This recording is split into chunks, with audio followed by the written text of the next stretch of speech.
احتجاج اس کے خلاف کیا جاتا ہے جو اپنا جسم چھپا رہی ہے، اس کے خلاف احتجاج نہیں ہوگا جو اپنا جسم چھلکا رہی ہے۔ جب جسم دکھانا آزادی ہے تو اپنا جسم چھپانا بھی آزادی ہے، کیونکہ آزادی اپنی مرضی سے جینے کا نام نہیں ہے، تو پھر جسم چھپانے کی آزادی کیوں آزادی شمار نہیں ہوگی؟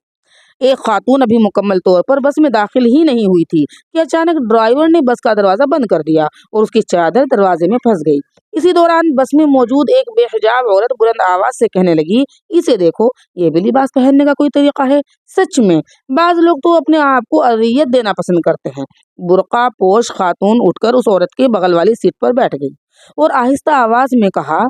میں حجاب اس لیے کرتی ہوں تاکہ اگر کبھی تمہارا شوہر اپنی نگاہوں کو کنٹرول نہ کر سکے تو تمہارا گھر اور تمہاری زندگی برباد نہ ہو جائے، تمہارا شوہر تم سے بیزار نہ ہو جائے، اس کی محبت اور توجہ تمہاری طرف کم نہ ہو جائے۔ میں بھی ایک عورت ہوں، مجھے بھی اپنی خوبصورتی پر توجہ کی ضرورت ہے، لیکن میں گرمیوں میں گرمی کی شدت، سردیوں میں اپنی چادر کو تیز ہواؤں اور شدید برف و باران سے بچانے کی اذیتیں برداشت کر لیتی ہوں تاکہ تمہارے گھر کا سکون محفوظ رہے،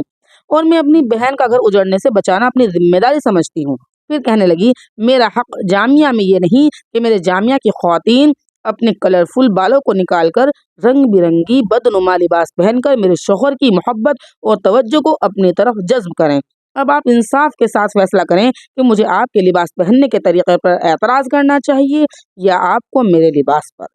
بے حجاب عورت نے شرمندگی سے کہا، میں نے آج تک اس اینگل سے حجاب کے مسئلے پر غور نہیں کیا تھا۔ غیر دینی اور الحادی مکاتب فکر عورت کی زنانگی اور اس کی جنسیت کو جامعہ میں ایک پروڈکٹ کے طور پر پیش کرنا چاہتی ہیں، جبکہ اسلام چاہتا ہے کہ دنیا اس کی انسانیت کو دیکھے، نہ کہ اس کی جنسیت اور زنانہ پن کو۔